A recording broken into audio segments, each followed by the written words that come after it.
ẹ̀yin tèmi ẹ káàárọ̀ ẹ káàsán ẹ káalẹ́ níbikíbi tẹ́ bá ti ń gbọ́ wa káàkiri gbogbo orígun mẹ́rẹ̀ẹ̀rin àgbáyé. Èmi ti yín náà ni èmi ti yín tòótọ́, gẹ́gẹ́ bẹ́ẹ̀ ti mọ̀ lórí ìkànnì yìí ohun ìṣẹ̀lẹ̀ ọ̀tun la máa ń mú wá fún yín, ṣùgbọ́n èyí tí mo tún mú wá lónìí ó tún jẹ́ ìṣẹ̀lẹ̀ tó bani lẹ́rù, ìṣẹ̀lẹ̀ ńlá. ẹ̀yin tèmi ẹ jẹ́ ká wá nǹkan fìdílé àbí kẹ́ fìdílé nǹkan kájọ wo fọ́nrán yìí papọ̀. Ilẹ̀ Yorùbá, ilẹ̀ Nàìjíríà kò ní bàjẹ́ láṣẹ Elédùmarè. náwó ta ni ò náwó? ẹbí Adeleke láwọn ò náwó, ṣé bẹ́ẹ̀ ni? wọ́n ní APC ná 60 billion naira, ṣé lóòótọ́ ni? àwa ń bọ̀ láti wá ṣàlàyé bí ṣe kú bọ́bẹ́ ṣe bẹ́. ẹ̀wọ̀n pé àkàndá òra ogun kò ní figbá kan bọ̀ kan nú lágbára Ọlọ́run, you know me as Mr. Straightforward. So bóyá ṣẹlẹ̀ làwọ̀ sì sọ. Alright, ń bọ̀ o, ẹ bá ń pín program yẹn dákun ẹ̀yin ìyá àti bàbá ẹ̀yin ẹ̀gbọ́n mi bá ń pín lórí YouTube, lórí Facebook, ẹ bá mi share ẹ jọ̀ọ́, ẹ dákun ẹ ṣàánú ọmọ yín, torí wípé akọrin ìlélégbè yìí bí ẹni tí ń jó àsán kan ìlú ni. ẹ mọ̀ pé wọn ò lè dá sí bí ọba sí ẹ̀yìn tí ò sí àwọn èèyàn kan mi ní láǹfààní àti dá sí. bàbá olówó Dèjì Adeleke sọ̀rọ̀, n ó play fídíò wọn tí wọ́n fi sọ̀rọ̀. Rufai Hosseini ti Arise TV ó náà sọ̀rọ̀, èmi náà wá sọ experience mi, torí pé ta bá ń ta ẹjẹ́ àtọ̀, bàbá ń ta tààtọ̀ yóò dẹran àpadànù. bẹ́ẹ̀ ni kọ́ má dẹran àpadànù. ńlá ṣe nílò láti sọ kí ni tó dé lẹ́yìn ìdìbò. Naturally gbogbo ẹni tó dìbò ló gbowó, tàbí kí n sọ pé lájà percentage àwọn tó dìbò ló gbowó. gbogbo ẹni tí wọ́n dìbò fún ló sanwó, owó pọ̀ jówó lọ ni. ní títí APC tó fi hàn ó ní wípé àwọn nígbàgbọ́ páwọn làwọn níjọba, àwọn làwọn ní federal government, àwọn làwọn sì lọ́lọ́pàá àtàwọn security agents. ilé yìí ló jẹ́ kí tí wọ́n hàn lóòótọ́ ni wọ́n náwó, ṣùgbọ́n sọ máa tó 60 billion ó depend lórí population àwọn èèyàn tó dìbò. but unfortunately àwọn kan gbowó APC wọ́n tó dìbò f'Adeleke. ìyàtọ̀ tó wà ń bẹ̀ nu, because lo and behold mímọ̀ àwọn èèyàn tó gbowó dáadáa. in fact mo ti ẹ̀ pé ẹnìkan Ọlọ́run wà níbi táwọn ti ń dìbò, tí ìdìbò tán ni ó láwọn ti dìbò, wọn ò tí ì fáwọn lówó. I was like, níbo lórílẹ̀‐èdè yìí ń lọ? wọ́n dúró síbẹ̀ títí dìrọ̀lẹ́, wọn ò fún wọn lówó. ẹjá sọ fún bàbá olówó Dèjì Adeleke tọ́ láwọn ò náwó, gbogbo bí tẹ́ẹ̀ tí láǹfààní àti fún wọn lówó ṣe é ti pè wọ́n padà, ṣé wọn ò tí ì lù wọ́n pa? gbogbo àwọn party agent, gbogbo àwọn olólùfẹ́ yín tí ń sọ fáwọn èèyàn tó fẹ́ dìbò pé kán fọkàn balẹ̀ kán sáà máa dìbò lọ, gbogbo wọn ni wọ́n ti ń rágbá nígboro, tí wọ́n rò pé wọ́n ti gbowó sápò, wọ́n ti ná, wọn ò kàn fáwọn ni. so òfin jó fún ọ̀rà ń jọ́rà, ẹnìkan ìdúpẹ́ mọ́tò pọ̀. àwọn tó dìbò lọ́sùn wọ́n fẹ́ gbowó, majority wọ́n fẹ́ gbowó, majority wọ́n dẹ̀ ló gbowó, majority wọ́n dẹ̀ ló dìbò fowó. irọ́ ò da, ẹni tí ń pa ò lálàáfíà lóòótọ́. lóríṣiríṣi nǹkan work f'Adeleke. àkọ́kọ́ ni antecedent ẹ̀, mo sọ nínú ewì tí mo ké, and to God be the glory.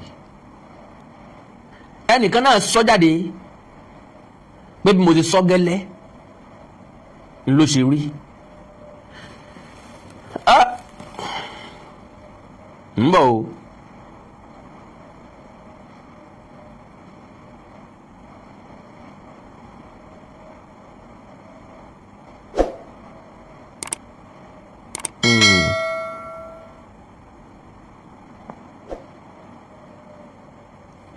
So now sympathy work fún Demola Adeleke, orí work fún ọlọ́run ọba fúnra lára rẹ̀ wá ṣàtìlẹ́yìn fún torí pé tí wọ́n bá dé mọ́lápò àwa kọ̀ọ̀kan la mọ̀ pé 50-50 ni Bọ́lá Oyèbánjí náà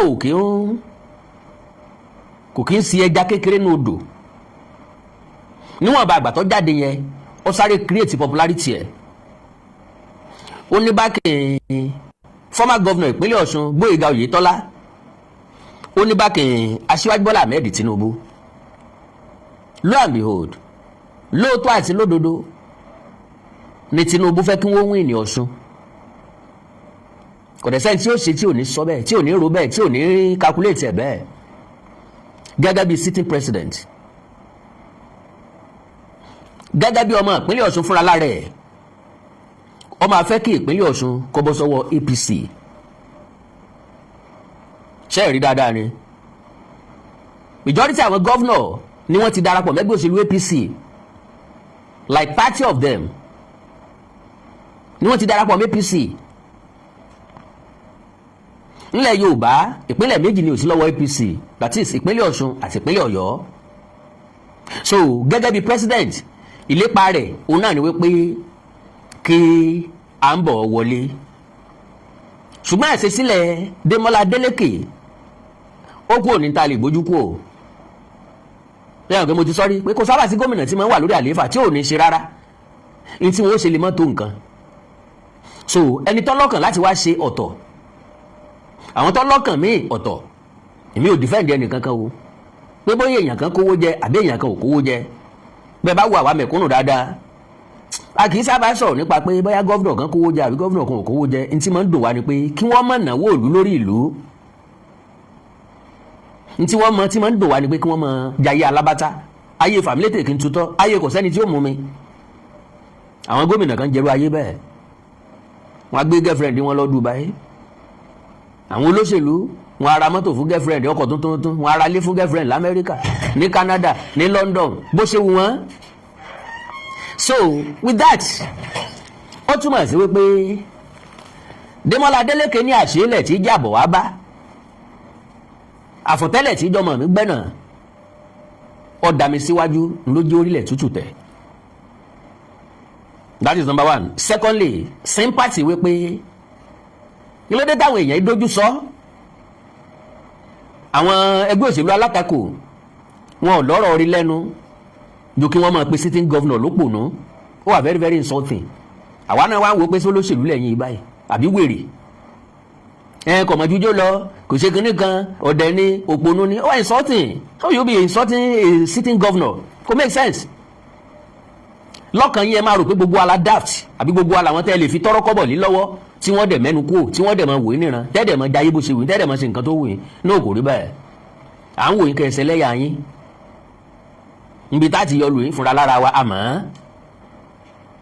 so ẹni tí ó tún wá fọ́ gbogbo ẹ̀ lójújù màmá tí wọ́n pè ní ẹ̀rọ àríkẹ́hùn ni bóyá kò ló ń mọ̀ràn ni o bóyá òun lọkọ nínú ilé tó jẹ́ pé ìyàwó ọkọ rẹ̀ ti dìgbẹ̀wù dání tó yẹ jẹ́ pé gbogbo wérewère náà dandan ti ń ṣe lórí social media ọkọ rẹ̀ kan wò ó ràn ni irú ọkùnrin tó lè wò yán ràn bẹ́ẹ̀ òun lọkùnrin tó ti dìgbẹ̀wù dání because wáyé tíyàwó mi ọ̀bọ̀ sórí social media tí ọmọ sòsì bí ẹran aṣẹ́wó tí ọmọ ṣe dáadáa báwọn kò wà kọ́sì rárá woman yẹn wà kọ́sì mi ò rí gẹ́gẹ́ bí ẹni tó wà intelligent òun pé rice lójú kámẹ́rà ó tún sọ wípé ìyàwó Gbóyèga Oyètọ́lá ló ní kẹ́ ẹ fún wa ìyàwó Gbóyèga Oyètọ́lá ló ní kẹ́ ẹ fún yìí o èmi náà sì fi tọ̀dọ̀ mi sí níbi tó ti ń pé rice náà ló ti ń lágé àwọn alásàlátù igan bàjẹ́ nítorí oúnjẹ ń gọ̀mọ̀ bóyá wọn ò jẹun rí ni wọ́n sì máa ṣe hànràn níbi tó ti ń pé rice náà ṣùgbọ́n àwọn alásàlátù náà àmọ́ tó work against wọn possibly bọ́n bá bínú kúò ó lè rí wọn gẹ́gẹ́ ẹni tó bá bínú kúò lọ́dọ̀ ẹ̀ ó lè rí wọn gẹ́gẹ́ bí ọ̀tá mi ò blame àwọn ìyá oníyàá ìyá yẹn ti dàgbà mi ò blame wọn ó lè rí wọn gẹ́gẹ́ bí ọ̀tá kó mú wọn lọ́ta òun sì lẹ́nu nínú ìlú wọn ragùjì ń bẹ̀ kọ́ má jẹ́ pé yọ́ máa dún kòkò mọ́ wọn ń gbóhùn lọ́jáde tó sọ́njọ́ ní pé òun níbọ̀ o òun máa ń tó lè tú òkè ńgbà tó bá wù ó lè yìn káwọn ọlọ́pàá tó invite ẹ̀ ẹnìkan sọ̀rọ̀ lórí social media àbí ó comment lórí social media ó ló ti gain popularity ẹni yàn mọ́ tán pè popularity èèyàn lè popular sí nǹkan tí ò da ó sì ti tarẹ̀ fáyé nu everybody dẹ̀ ti mọ pé èèyàn tó jẹ́ àwọn èèyàn wá ń kọrin pé àwọn ò ní èdè ẹ̀rọ àríkẹ́ ẹ̀rọ adélékè dáa mo wá wò kẹ́nìkan ó sì gbé ẹ̀rọ jáde nísìnyí kó sì mọ pé lẹ́rọ adélékè ló wọ́n bà tún jẹ lọ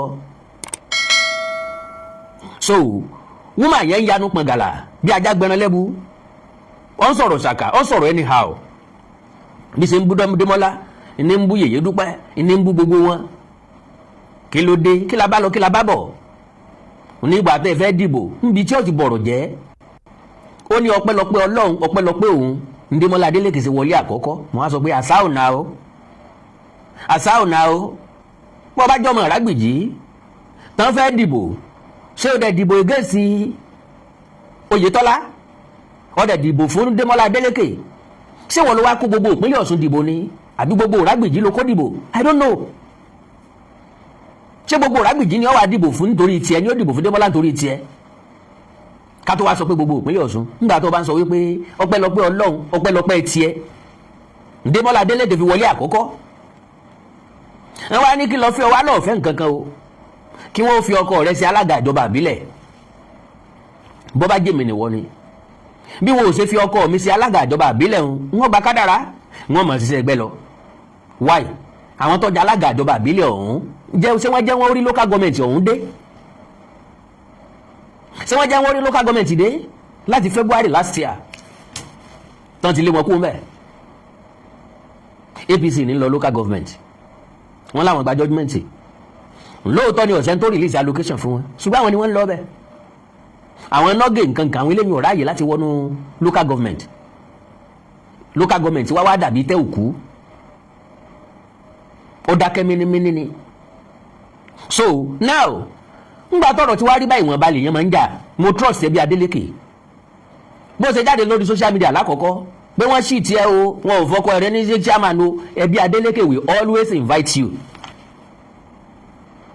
ṣùgbọ́n òfin wọn lávenue o ti sáré against wọn olóòtú kò lẹ́yìn wọn nígbà tí wọ́n kò lẹ́yìn wọn tọ́lọ́run ò kò lẹ́yìn wọn ńkọ́ àbí individual ni wọ́n o kò lẹ́yìn wọn Ọlọ́run sọ pé tó ìwọ ló kúrò òun gángan ò kúrò because n tó gbé ẹbí Adélékè ni Ọlọ́run Elédùmarè fúnra lára ẹ̀ ọ̀rọ̀ Démọ́lá dàbí ọ̀rọ̀ Bọ́lá Ahmed Tinubu kan strong ìjọ ń lọ ni Démọ́lá strong woman tí wọ́n ń pè ní Yèyé Dúpẹ́ òun ọkùnrin ló yẹ kó jẹ́ kìí sobìnrin that woman is very very strong ìmọ̀ ìhàtì bí ọkùnrin ni Ọlọ́run ló fi Yèyé Dúpẹ́ òun ló fi jíǹkì Démọ́lá Adélékè àti ẹbí Adélékè màmá wà nínú tó jẹ́ kí Démọ́lá Adélékè ó ṣe dáadáa lọ́dún mẹ́rin àkọ́kọ́ so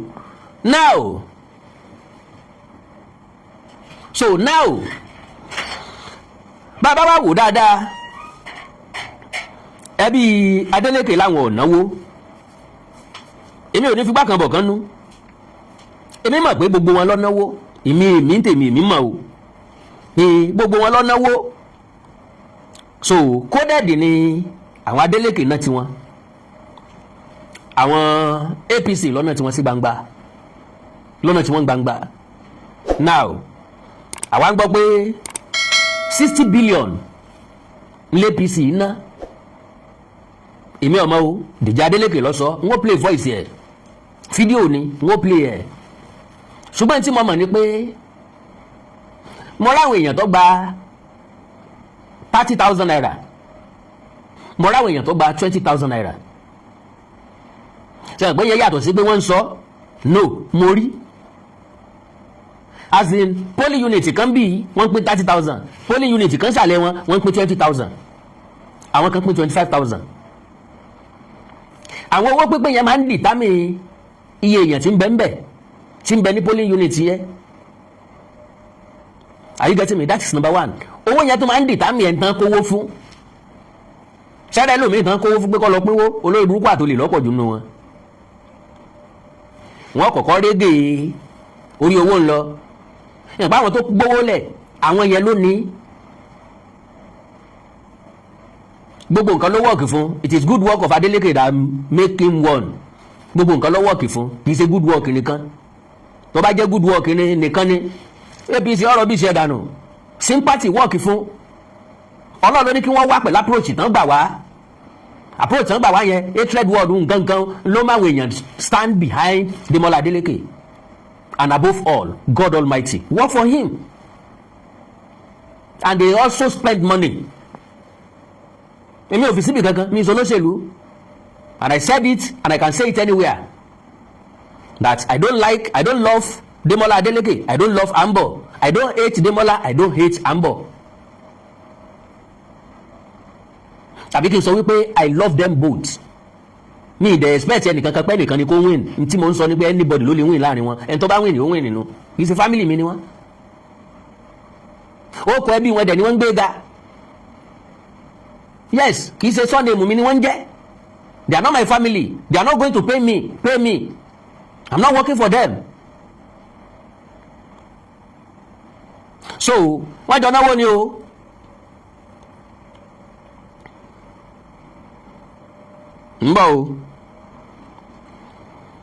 So now àpilẹ̀kọ tí mo kọ́kọ́ rí lélẹ́yìí they spent 60 billion naira on the day of the election. When I heard the kind of money they were spending, I knelt and prayed to God. I said, God Almighty, let people collect their money, but let them still vote for Demola Adeleke. The video's dad opens up about how his prayer helped defeat Oyetola in the 2026 governor Osun State election.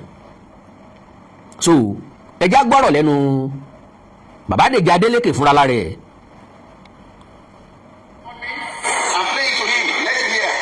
Ó ní record me and play it to him, let him hear. Wọ́n sọ̀rọ̀ nípa Gbóyèga Oyètọ́lá ẹnu tí wàá gbà á láti sọ àwọn kan lè mọ pé ọ̀rọ̀ sọ wọn ò bí àwa nírú bẹ́ẹ̀ pé ká mọ pé ọ̀rọ̀ sọ tá a bá ti lè lámọ́lẹ̀ ká mọ̀ wulẹ̀ sọ rárá. And let him know the reason why we defeated him. Ọlọ́run ní sọ̀rọ̀ Ọlọ́run tọ́lọ́run bá ti dúró tìyàn kí gbogbo nǹkan work against èèyàn tọ́lọ́run bá ti work for that person ó ti jẹ́ ló ti tán. The only reason why we defeated Oyetola not because we are bigger or we spend money than him. But the election day they spent 60 billion. Some places they bought votes for as high as 50,000 naira. For some places they bought votes as high as 50,000 naira. That one is 100% truth. Àwọn èèyàn kan gba 50,000 naira ẹnì kọ̀ọ̀kan. Brother mi kan pè mí lálẹ́ yìí. Wọ́n ní economy yín lọ́sùn ó ti gbọ́dọ̀ boost dáadáa. Because àwọn èèyàn ó ṣe bẹ̀. Ló bá gbọ́ dìbò kó o ṣe bẹ̀. Àwọn èèyàn ó ṣe bẹ̀ wọ́n bùkèlè. Lo and behold, ẹbí tèmi dìbò they did not collect 1 naira. Because náà bá gbà ń ṣe pé fún wọn. Wọ́n béèrè lọ́wọ́ wọn pé ṣé bí ń pa yín ni. Àwa kì í ṣe níran wa, èmi ò ṣe rí. Mi ò dẹ̀ lè ever ṣe ẹnìkan tó lè fún mi lówó kí n dìbò láyé. Òun tó gbọ́dọ̀ fún mi 10 million naira. Yes, ń ṣe pé fún wọn. Ẹni yẹn gbọ́dọ̀ fún mi 10 million naira tàbí kó fún mi ní half ẹ̀ 5 million naira. Wọ́n ti mọ̀ pé mo ti gba ẹ̀tọ́ tèmi láàrin ọdún mẹ́rin òun. Ìbá àwú kó ṣe nǹkan, ìbá àwú kó má ṣe nǹkan, wàhálà ilé ayé tí ẹnu, èmi sá ti tẹ́wọ́ gba owó tọ̀dọ̀ tèmi. So 50,000 naira for one single vote. One single vote lẹ́ ń gbé báwọn.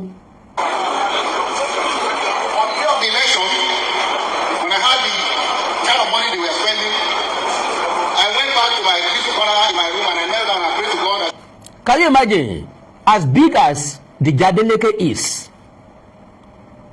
ó ní ọ̀wọ̀ tó pọ̀ fún Ọlọ́run, ó nígbà tó ń gbọ́ iye tí wọ́n ń ná, ó ń bọ́ sórí gun yàrá òun kúnlẹ̀ sí Ọlọ́run, torí gbogbo nǹkan tọmọ àìní, tọmọ ibi tí bàtà ti ń ta ìdálẹ́sẹ̀.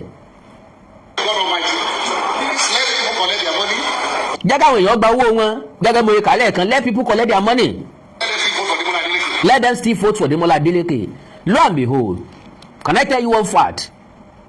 Ǹjẹ́ ọmọ wípé majority àwọn èèyàn jẹ́ kó yé wa wípé it's the city money, pé ráìsì tí ẹgbẹ́ òṣèlú APC fáwọn làwọn jẹ táwọn fi lókun nú láti lọ dìbò fún Démọ́lá Adélékè. ẹ̀yin ìpínlẹ̀ Ọ̀ṣun ẹ̀dá o ẹ̀dá o ẹgbà aláìsí à ń bọ̀ ẹ fi dìbò fún Démọ́lá ọlọ́wọ́ dá o kọ̀dá bẹ́ẹ̀.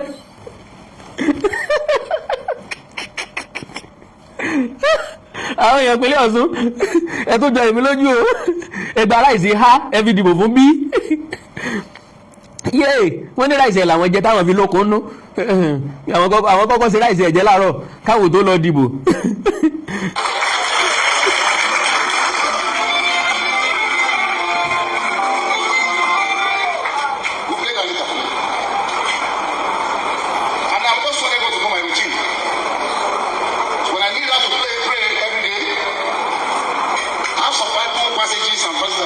Bíbélì ni Dèjì Adélékè mú dání, that is n tó nígbàgbọ́ nínú ẹ̀, and I love that. Bible ló mú dání, ó ní routine o ń làdúrà gbígbà, àdúrà ń gbà kọ̀ọ̀kan nílò ọkọ ẹsẹ̀ lọ kúnlẹ̀ wájú ẹnìkan kan gbọ́wọ́lé olórí tàbí ká máa gbá àgbà forí sòpó olúwa ha irọ́ kò sí nǹkan tọ́jọ́ mọ́ bọ́kọ̀rọ̀ yàrá ẹ̀. What is not there? Awikoko is not here yet o. What do you mean? Kò yé mi. We no move again now. Àgọ́ bí tatijọ́ ntí mo ń bí mi lọ́rọ̀ àwọn olóṣèlú ni pé wọ́n máa expect pé the same place tá a wà náà la gbọ́dọ̀ wà.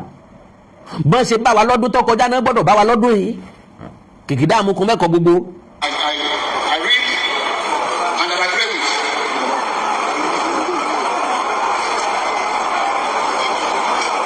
And this is part of my testimony. Ọbẹ̀ kaba ibu fast ni o.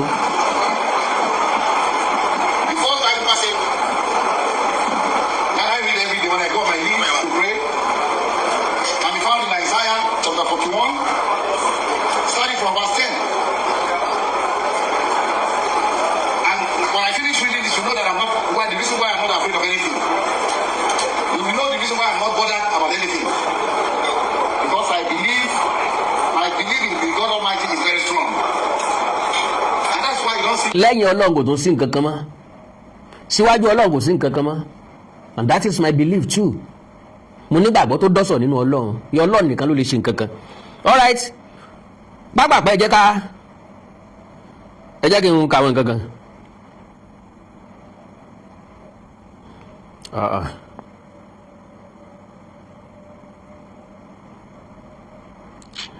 Oh, ń bọ̀ o.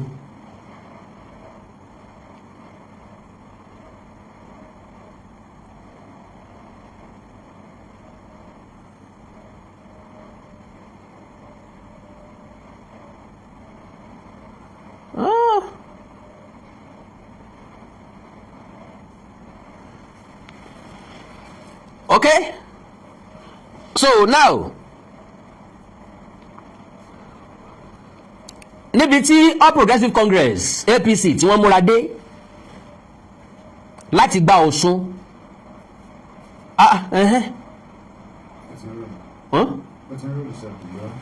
kí ló tún ṣe network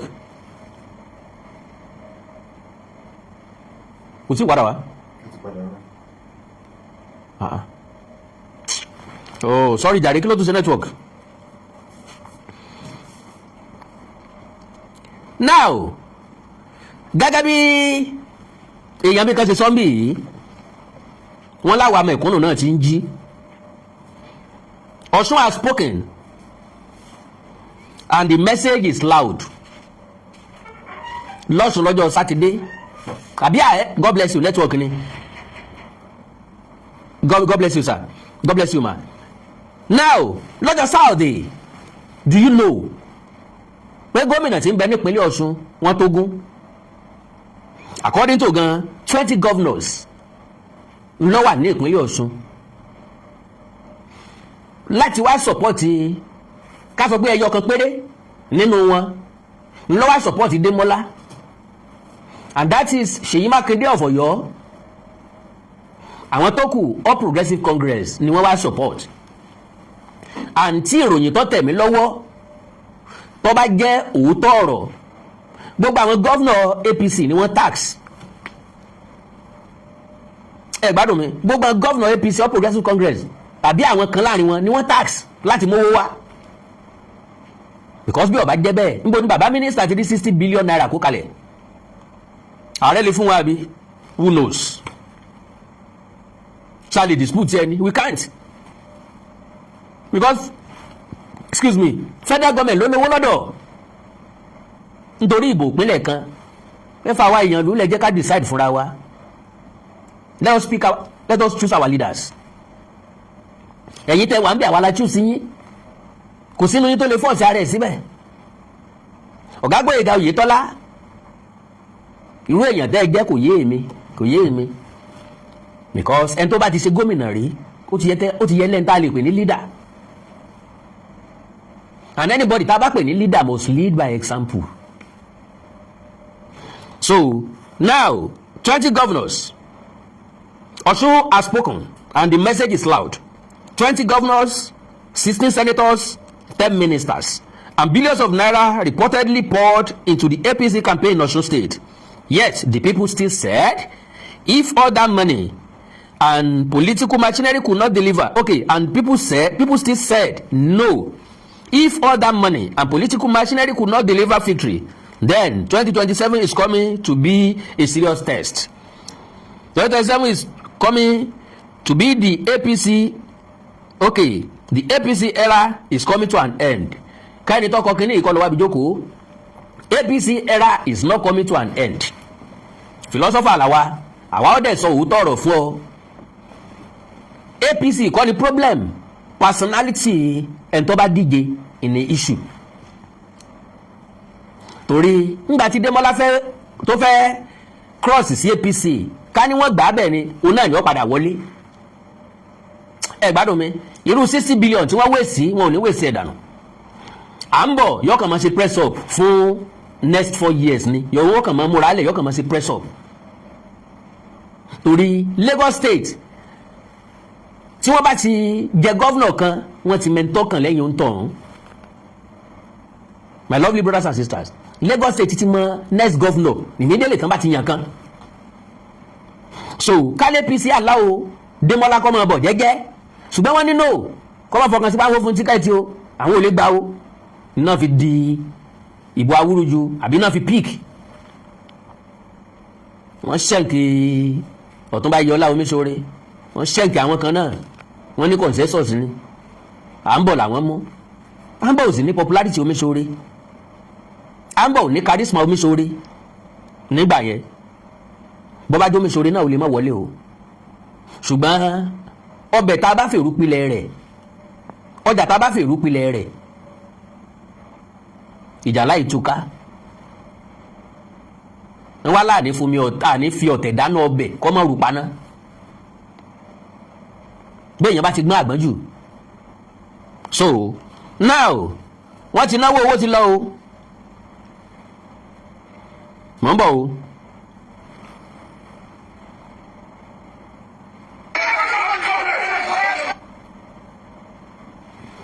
ń bọ̀ ẹ dákun ẹ bá ń wúdọ̀ báwo, mo fẹ́ mú nǹkan kan wá fún yín ni o.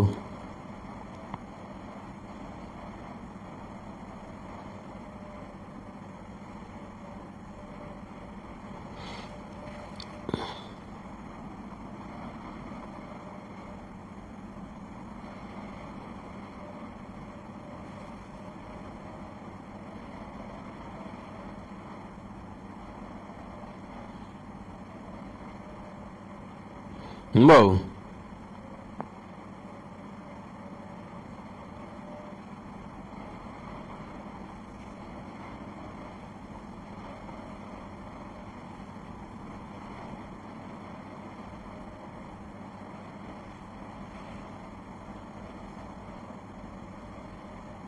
ń bọ̀ o.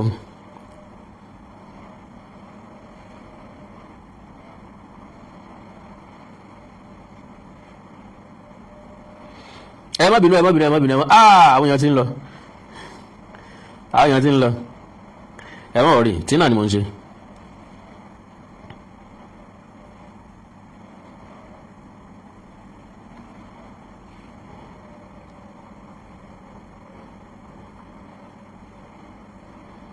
Mbo.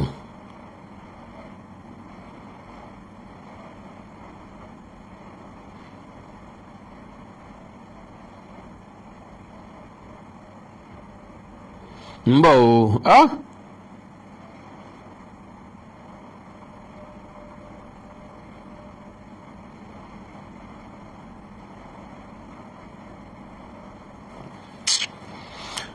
So now,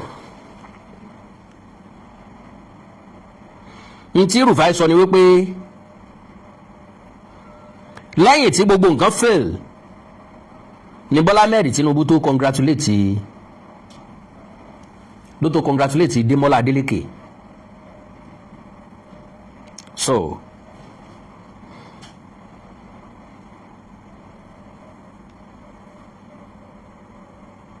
evident. Okay. Because President Tinubu congratulated. It was after everything failed, President Tinubu congratulated. Now, let's not stop talking as if this Adeleke, his head is strong. Bulldozer Luriel, his head is strong, and the people loved him and they stood with him.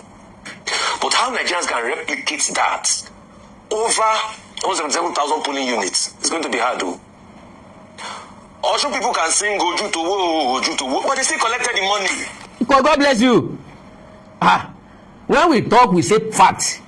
You know, see, when you want feedback and bokano, see, my defend the ẹnìkan pé àwọn Adeleke nìkan ni ò náwó, irọ́ ni o. Gbogbo wa ló náwó.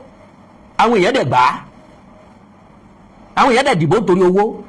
How can we correct that?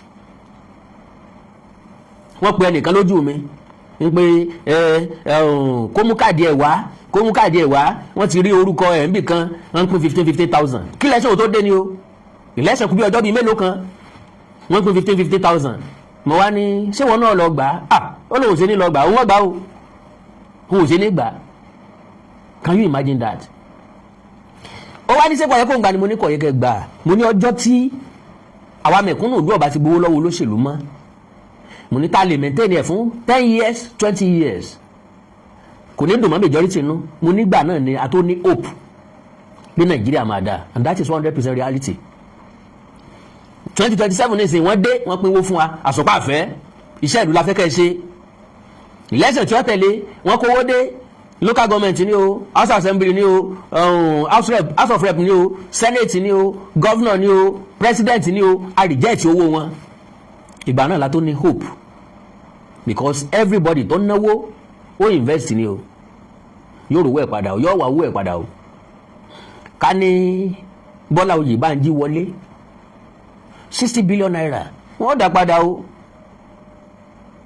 bí wọ́n bá dá padà tán wọ́n dá padà ńbẹ̀ o lóònù ni o torí gọ́vnọ̀ stéètì kìnní kan tẹ̀ ní ó mówó wá sọmọ stéètì yẹn ni Bọ́lá Oyèbánjí ni ṣé stéètì yẹn tán mọ́ pínlẹ̀ Ọ̀ṣun ṣé gọ́vnọ̀ yẹn tán mọ́ pínlẹ̀ Ọ̀ṣun kọ́ tán mọ́.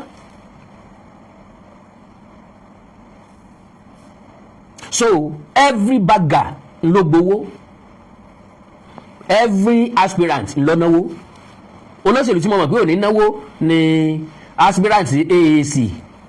Those are the problems in our election process. They can sing Oju to wo, but a lot of them still collected the money.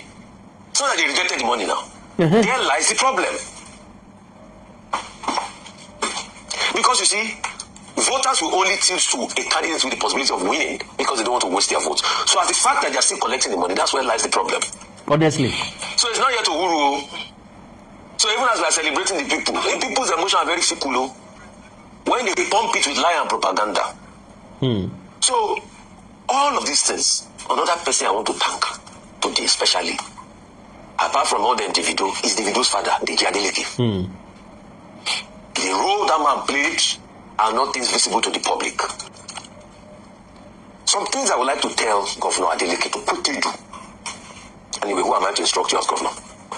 Governor Adeleke, pay heavily then. Now, so ìpínlẹ̀ Ọ̀ṣun wọ́n ti fìbò sọ̀rọ̀ ntáwọn fẹ́ lélẹ́yìí ìyẹn ni ló máa wù mí ká reflect lé lórí olóṣèlú ń náwó àwọn tí ó dìbò ń gbowó kí ló dé tó olóṣèlú fi ń náwó that means wọn ò nígbàgbọ́ nínú ara wọn wọn ò nígbàgbọ́ nínú iṣẹ́ wọn wọn ò nígbàgbọ́ nínú òdodo wọn ò nígbàgbọ́ nínú ìfẹ́ aráàlú because election Nàìjíríà ti bàjẹ́ ó ti dojú délẹ̀ kò sí ní tó ní ká mọ̀ trust ara wa àwọn tí wọ́n dìbò fún wọn ò nífẹ̀ẹ́ aráàlú ẹ̀ ń bá nífẹ̀ẹ́ aráàlú ò ní fún wọn lówó lásìkò ìdìbò owó tẹ́ fún wọn lẹ́ẹ̀kan tẹ́ ní padà yáwájú wọn mọ́ so transactional vote ńlọ wáyé nípínlẹ̀ Ọ̀ṣun lo and behold majority tí ò tí ì gbowó lọ́wọ́ accord let me say it categorically wọ́n expect o wọ́n fọkàn sí wípé ojú dí reality lèmi sọ fún yẹn wọ́n fọkàn sí pé ojú dí wọ́n dẹ̀ expect pé tí accord ò bá sanwó fáwọn any election tí bá ń padà bọ̀ àwọn jẹ́jú wọn reality lè gbọ́ lẹ́nu Àkàndọ̀rọ̀ Awikoko yìí ṣe mọ̀ páàrin ìlú lèmi ń gbé èmi súnmọ́ àwọn aráàlú ẹni tí ọ̀dọ́dọ̀ Dèjì Adélékè yóò múra ẹni tí ọ̀dọ́dọ̀ Démọ́lá Adélékè yóò múra ẹni tí ọ̀dọ́dọ̀ àwọn gómìnà yóò múra ṣùgbọ́n àárín ìlú làwa ń gbé àwọn tí ń dìbò tá a jọ ń dìbò làwa jọ ń sọ̀rọ̀ majority dúró de accord wọ́n expect owó lọ́wọ́ accord wọ́n fọkàn sí pé wọ́n máa fáwọn election ti lọ o bọ̀ wọ́n fọkàn sí pé àwọn sì máa gbowó àwọn because wọ́n promise wọ́n máa promise wọn kán tó dìbò wọ́n bá promise wọn mo ò ní di olóṣèlú kan ló ṣe bẹ́ẹ̀ lánàá pàtó náà fẹ́ dupò gómìnà kò náwó fẹ́ nìkankan nítorí sọ fún wọn ni pé owó rèé owó wà nílẹ̀ ńgbà tẹ́ ẹ bá dìbò tán ẹ wá gbowó bóun bá ti wọlé òun ò fún ẹ kò sí wọlé kò sí háwó so ńgbà tó jẹ́ pé election ń bọ̀ àwọn ọlọ́pàá ti arrest àwọn èèyàn kan pẹ̀lú owó ntọ́kọ́sàn àkọọ́dù nìyẹn wọ́n háwó codedly yes wọ́n háwó wọn codedly l'underground wọ́n bọ̀ bọ́n ṣe há APC ní dìbò tán kò wá gbowó wọ́n há ń gbangba ti wọn kò sí táwọn ọlọ́pàá ó ṣe o wọ́n wò wọ́n ràn ní kọ̀ọ̀kan wọn so gẹ́gẹ́ bí Rufai ṣe sọ gbogbo ọgbọ́n tí APC mọ̀ ni wọ́n ta gbogbo agbára tí Bọ́lá Ahmed Tinubu mà ló lò lóòótọ́ àwọn ọlọ́pàá wà fún ààbò wa wọn ò wá láti wá gbèjà ẹnìkankan wọ́n sì tún wá láti wá gbèjà APC wọ́n wá béèrè pé lọ́nà wo ò ní pé wọ́n fẹ́ kí presence àwọn ọlọ́pàá yẹn kó dá ìpayà jáwọn èèyàn tí ó dìbò ṣùgbọ́n tó yẹ kó dá ìpayà já wọn tó yẹ kó dá àyà já wọn ló fún wọn ní strength láti dìbò nígbè tó mú tọ́lọ́pàá fi wà ń bí kò sí nǹkan tí ó sà wọn nílẹ̀ àwọn èèyàn fi jáde tán túyáyá jáde tí wọ́n fi lọ dìbò APC ààrẹ nǹkan wọ́n fẹ́ fi ọlọ́pàá intimidate wa ni so that ká lè bẹ̀rù ká lè déjúmọ́lé ìrọ̀ o ńlá fi ṣe ọ̀pá agbára láì ráàyè jáde pé lójú àwọn ọlọ́pàá lójú kámẹ́rà á rìkọ́ọ̀dù gbogbo ẹ̀ lójú gbogbo ọjọ́ tó ntọ́sẹ̀lẹ̀ mọ́dẹ́kẹ́ àṣírí ẹ̀ tú wọn làwọn ọlọ́pàá gbé bálọ̀ bọ́ọ̀sì wọ́n ń fọn ìpèjọ́ wọn ẹ wá wojú wọn o olórí burúkú wọn ọjà àdìbò so wọ́n lo àwọn ọlọ́pàá kò jẹ́ wọ́n lo owó kò jẹ́ wọ́n lo intimidation kò jẹ́ wọ́n lo wàhálà wọ́n lo èébú wọ́n bú Démọ́lá Adélékè kò jẹ́ èébú òṣó lára rẹ̀ ẹni tó mọ ibi tí ń lọ Démọ́lá Adélékè asunkún bí ọmọdé àti sọ pé president Bọ́lá Tinubu la máa dìbò fún kí ló tó wá dé tó wá pàwọn èèyàn wa nípínlẹ̀ Ọ̀ṣun ọbẹ̀ ẹnu jẹ́ bí ẹnu ọmọdé àwọn èèyàn gba gọ́fìnà gidi lélẹ́yìí sympathy ẹni tọ́gbọ́n tí ọba fagọ̀dí ẹ̀kún yóò parí máa yí lára ọgbọ́n dé àgọ̀dí ẹ̀ la fi lólé ayé àwọn eléyìí lọ́mọ bọ́n ṣe ń gbélé ayé family wọn cool wọn gentle ebi ọ̀pá wọn ò tọrọ jẹ to the best of my own understanding kì í sọ owó òlu ni wọ́n wá kó let me state that categorically kì í sọ owó òlu ni wọ́n wá kó wọ́n wá rescue àwọn èèyàn as little as they can bí mo ṣe study wọn nìyẹn o bí mo ṣe study wọn nìyẹn o and àwọn òrí òṣèlú gẹ́gẹ́ bí do or die Démọ́lá Adélékè tó jẹ́ pọ́fẹ́ lè mọ́ ní interest inú second term gan àwọn ẹ̀gbẹ́ ẹ̀ ni wọ́n ń gbé ṣe é nà ó Démọ́lá Adélékè kò sí ní tọ́kàn wàhálà tí ó bá wọlé ní ọkọ̀ọ̀kọ̀ congratulate ẹ̀ tó bá wọlé wọ́n rí gẹ́gẹ́ bí do or die irú èèyàn táwọn fẹ́ láwùjọ nù yes irú èyàn táwọn aláwùjọ nu àwọn tí wọ́n mú àwùjọ dùn nu nínú ọkọ̀ Démọ́lá Adélékè bó bá ti fọwọ́ gbá kò tó rí obìnrin ń jà kí lọ́kàn kọ́mọ ìjà yìí ẹ̀ lọ ní tí ó jẹ tí ó fi jáde láyé tọ́mọ ọmọ ẹ̀ ọ jẹ ọ wà ńlẹ̀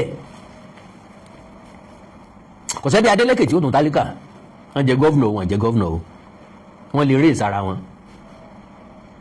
wàláì Davido nìkan lè rèé sí ẹbí so Ọlọ́run ti bùkún wọn àti Dèjì Adélékè àti Ìyèdúpẹ́ Adélékè wọn wá ní owó ìpínlẹ̀ Ọ̀ṣun kó squander wọn ní owó ìpínlẹ̀ Ọ̀ṣun kó waste n tẹ́mi fi ní interest nínú wọn nìyẹn wọn ní fowó ìpínlẹ̀ Ọ̀ṣun sí family wọn ní pín. are you getting me? Still àwọn èèyàn tí ń bẹ lábẹ́ wọn lè jẹ́ o kò mátà o ṣùgbọ́n kì í ṣe pé àwọn ni waster náà dédé máa waste owó ìpínlẹ̀ Ọ̀ṣun. Àwọn èèyàn kan fẹ́ fi ìyẹn bà wọ́n lórúkọ jẹ́ pé gbàdógóje èrò wájà kì í ṣe family Adélékè. Dèjì Adélékè, Dúpẹ́ Adélékè, wọn ò ní fẹ́ kí àbàwọ́n bá orúkọ wọn. So kò dàbí pé èèyàn fọ̀ sí Démọ́lá wá ṣẹlẹ̀ kejì ni o. Àkàndọ̀rọ̀ Awikoko lèmi ń sọ fún yẹn. Débi tó máa wá rí gẹ́gẹ́ bí dúró ọ̀dá àfíà. Wọ́n fẹ́ lè máa fún gbégbé àbí ẹ̀wọ̀ ẹ má jẹ́ ń sọ̀rọ̀ pọ̀ jù. Yes, of course. And I cherish something in their family. Nínú family Adélékè, ẹ̀kọ́ pọ̀ lára wọn o. They have genuine love. Ìlú àmì o kì í ṣe gbogbo ọmọ ìyá ni mo rí bẹ́ẹ̀ o. Ọmọ ìyá Hausa lọ́pọ̀ o. Àwọn ọmọ ìyá Hausa kan kì í fẹ́ jẹ́ kéèyàn kó jù wọn lọ o. Démọ́lá ò bínú Dèjì Adélékè. Dúpẹ́ ò bínú Dèjì Adélékè kò bínú Démọ́lá Adélékè. Láàrin gbangba ni Démọ́lá ti gọ́fúnà lọ́dọ̀bálẹ̀ fún Ìyèdúpẹ́ àǹtí ẹ̀ ni o. Because ó mọ̀ wípé abiyamọ ni woman yẹn. Ìyèdúpẹ́ is a man, not a woman. When you have somebody like that in a family, ẹbí máa dúró. Èèyàn lè perú wọn lájẹ gan, bọ́n bá gbàjẹ́ nítorí àbúrò wọn, ó tó bẹ́ẹ̀ ó jù bẹ́ẹ̀ lọ. Ẹ máa wò pé kí ló dé táwọn àbúrò ẹ fi submit fún, ó ní impact nínú ìgbésí ayé wọn ni. So ẹ̀yin náà ìwúnú ẹbí yín dáadáa. Ẹ̀yin lè dàgbà ń bẹ àbí? Sáwọn àbúrò yín lè rọ̀gbọ̀kú lẹ́yìn. Can you vouch for them on their behalf, behind them? Ṣé ẹ lè jà fáwọn àbúrò yín láti gba àwọn ẹ̀tọ́ kan? Ṣé ẹ lè support àbúrò yín? Majority lẹ gbé bùkátà dọ́dọ̀ ẹ̀ tí ó kọ̀ pàkọ́. Majority lẹ sọ̀rọ̀ ilé ayé yín fún gbìntẹ́ nídìí láti tó dẹ̀ wà ní káwọ́ ẹ̀ kò ní gbé ikọ́ yín kò ní pí ikọ́ yín mọ́. Kì í ṣe tẹ́bí Adélékè. Àárọ̀ ọjọ́ election ni Davido dé láti UK tó ti lọ ṣe show. Torí pé ó fẹ́ wá dìbò ìbò tí ẹnìkan because ó mọ̀ wípé ó nìkan carry a lot of people. See him at a polling unit ó máa drive ọ̀pọ̀lọpọ̀ àwọn èèyàn. That is 100% reality. Wọ́n Àkàndọ̀rọ̀ Awikoko ọ̀jáwó àrà Awikoko sọ̀rọ̀ lójú ọlọ́rọ̀ ń mọ̀ bọ́yá èèyàn méjì o àbí mẹ́ta ó lè pè mí. Ẹ já sọ̀rọ̀ lórí ọ̀rọ̀ ìdìbò ìpínlẹ̀ Ọ̀ṣun. Kí ni tá a fẹ́ sọ̀rọ̀ lé lórí ń bẹ̀? Ó ní àwọn olóṣèlú tí ń náwó, àwọn olùdìbò tí ń gbowó, ṣáà lè dẹ́kun ẹ̀ ṣá. +234 904 851 9362 àti +234 915 147 9599 +234 904 851 9362 àti +234 915 147 9599. So nọ́mbà tẹ́ máa láǹfààní àti pè mí sínú lórí WhatsApp ni o. Bọ́yá èèyàn méjì péré àbí mẹ́ta mo kàn fẹ́ kẹ́ bá mi dá sí ọ̀rọ̀ tí ń bọ̀ nílẹ̀ yìí láàrin ìṣẹ́jú bíi méjì péré. Àwọn èèyàn ń dìbò wọ́n ń gbowó o. Kò sí wàásù àbí àrọwà tẹ́lẹ̀ ṣe fáwọn èèyàn pé kí wọ́n má gbowó. They will collect money. They are collecting money. They see it as their birthright. Bàbá àgbà náà nǹkan kí ni wọ́n ṣe ní ti ń jẹ́ wọn gbowó nìyẹn. Ẹlẹ́ẹ̀kejì ni wípé iṣẹ́ àti ebi ti mú àwọn èèyàn lọ́rùn dúndúndún. Wọ́n rí 10,000 bíi 1 million. Wọ́n rí 15,000 bíi 15 million. Wọ́n rí 2,000 níbi láwọn ibì kan wọ́n tún pín 2,500. Nígbà tán ti pínwó ńláńlá fáwọn èèyàn kan tán wọ́n tún pín 225. Àwọn èèyàn dẹ̀ gbà wọ́n dẹ̀ dìbò 2,500 for a whole 4 years. Níbo la ti gẹ̀ẹ́tì ẹ̀ rọ́ǹgì? Níbo la ti ẹ̀ ti gẹ̀ẹ́tì ẹ̀ ráìtì tẹ́lẹ̀? Gbogbo ẹ̀ là ń gẹ̀ẹ́tì rọ́ǹgì. +234 904 851 9362 +234 904 851 9362 àti +234 915 147 9599. Nọ́mbà mi ìdẹ́ máa gbé sínú láàrin ìṣẹ́jú kan péré náà ni tí n bá ti rí kọ́ yín láàrin ìṣẹ́jú kan n ó kú lórí ètò ń tèmi nu. wọ́n wà kọrin èyí náà tó wọ́n máa lọ èyí náà tó wọ́n máa lọ èyí náà tó wọ́n máa lọ èyí náà tó wọ́n máa lọ ìgbónisúwà dédé eégún èyí náà tó wọ́n máa lọ.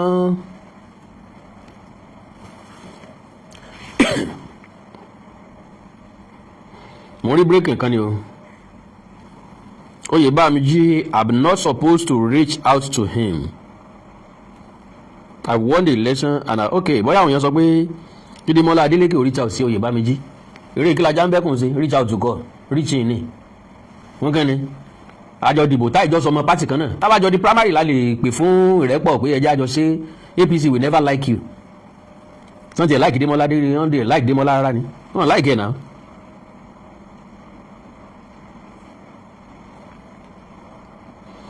Oyèbámíjí, I'm not supposed to reach out to him. I won the election and I've been announced. Ademola Adeleke, not so bad. Breaking news new. Osun State Governor Ademola Adeleke has said he's not the one expected to reach out to the All Progressive Congress APC governorship candidate, Bola Oyèbánjí, following his victory in the Osun State governorship election.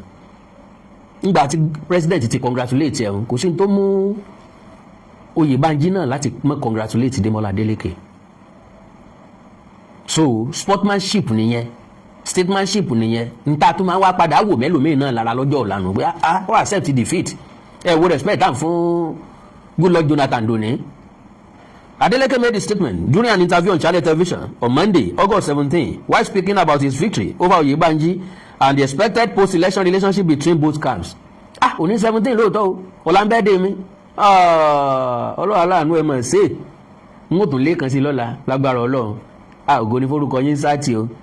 Ọmọ rí ọjọ́ òun dàgbàrí o Fádèyí olóró àfi ìsùkẹ̀ Awikoko ọjọ́ òun ọmọ ń dàgbàrí o oríjọ́ òpẹ́ láyé mo sì bá wọn tálàgbà kó sì ní òun tálàgbà òun ní kí n sì ní òun tálàgbà òun ní òwò. I'm not the one that's supposed to reach out to him now because I'm the one that won the election and I'll be announced. The governor said his position was based on the fact that he had already been declared the winner of the election. Oyèbánjí, the APC candidate, contested against Adeleke in the election but lost to the incumbent governor. Adeleke's comment came while he reflected on the outcome of the election as an interaction with political opponents after the poll.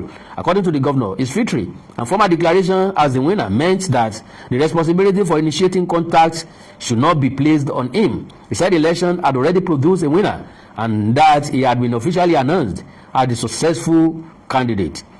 The governor had earlier spoken about his post-election conversation with President Bola Tinubu, revealing that the president called to congratulate him after the election. Adeleke said Tinubu told him that democracy had played out, after which they joked about the election. Ademola Adeleke ó lè pé bá mi anáwó bàtà àná lápadà wọlé o. Sọ àánú Olódùmarè ní fi yín sílẹ̀ o. Wàhálà ti dààmú ò ní dé balẹ̀ yín, kò ní dé bẹ́yìn gangan lágbára Ọlọ́run. Gbogbo èso yín ò ní mọ̀ nira. Gbogbo ọmọ yín, gbogbo ọmọ wa ni yóò jẹ́ èèyàn. Àwa náà ó bí gómìnà, á bí sẹ́nétọ̀. Ẹ má jà kún torí olóṣèlú kankan kò sẹ́ni tọ́wọ́ tiẹ̀. Ẹ ń bá ń jẹ lábẹ́ Démọ́lá kó máa jẹun jẹ́jẹ́. Ẹ ń bá ń jẹ lábẹ́ Ambọ̀ kó máa jẹun jẹ́jẹ́. Kẹ́nìkan ọmọ fẹ̀mí ara ẹ̀ ta fàdà. Ẹ ń kún tiẹ̀ gbé o, ẹ ń kún tiẹ̀ tán o. Ẹ ń bá sì kú ní jẹ̀bi o. Ìyọ́ jẹ ìwọ́ pa mí, ìyọ́ jẹ ọkùnrin kankan. Sọ wà ń bẹ̀ padà ńgbà tó o bá ti kú tán. Ṣé ìwọ lọ́wọ́ àdájọ́, ìwọ lọ́sọ̀ fún adájọ́ pé kán dájọ́ ọkú fún yàn. Gbogbo àwọn tán dájọ́ ọkú fún mélòó náà ti pa lójú ẹ̀. Kí kálukú wa wà kíáfù. Àánú Ọlọ́run ní fi wá sílẹ̀ o. Ẹ jẹ́ káwa náà káwà kíáfù o. Ọlá lọ́jọ́ bí mi lágbára Ọlọ́run. Gẹ́gẹ́ báwọn èèyàn náà ṣe máa ń ṣe. Ẹ̀bùn ọjọ́ bí èmi náà sọ pé kẹ́ ẹ má fún mi o. Ẹ pè mí ẹ fún mi lẹ́bùn ọjọ́ bí o. WhatsApp mi lélẹ́yìí +2349048519362 +2349048519362. Ẹni nǹkan pa ẹ subscribe sí YouTube channel mi Awikoko TV àti Onídèmọdé TV. Ẹ like ẹ follow page mi lórí Facebook Awikoko Television àti Awikoko TV. Ẹni nǹkan pàtàkì tẹ́fẹ́ kájọ sọ WhatsApp number yẹn náà ni +2349048519362 +2349048519362. Èdè àti àṣà ilẹ̀ káàró jìrì bí òní wọmi o orílẹ̀-èdè ilẹ̀ káàró jìrì òní dàrú ìlú ẹnì kọ̀ọ̀kan wa yóò tòrò mìnìmìnì. Nípínlẹ̀ Ọ̀ṣun àti dìbò àti yan gómìnà ṣùgbọ́n ẹgbẹ́ òṣèlú méjèèjì ńlọ náwó gbogbo àwọn tó sì dìbò majority wọn ló gbowó o. Ọjọ́ kan mo mọ̀ pé yẹn máa stop ní Nàìjíríà ńgbà tí poverty level tàbí level of poverty tó bá reduce to bare minimum, that is tí poverty rate wa tó bá lè padà sí bí 10% 15% ìgbà náà làwọn èèyàn ní gbowó òbò mọ́. Ó dàrọ̀ òun ayọ̀ lásán àní tójú òun lójúkú. I love you all. God bless you. GBEDE-GBEYO media lọ́jọ́kọjọ́ àwa ni bàbá.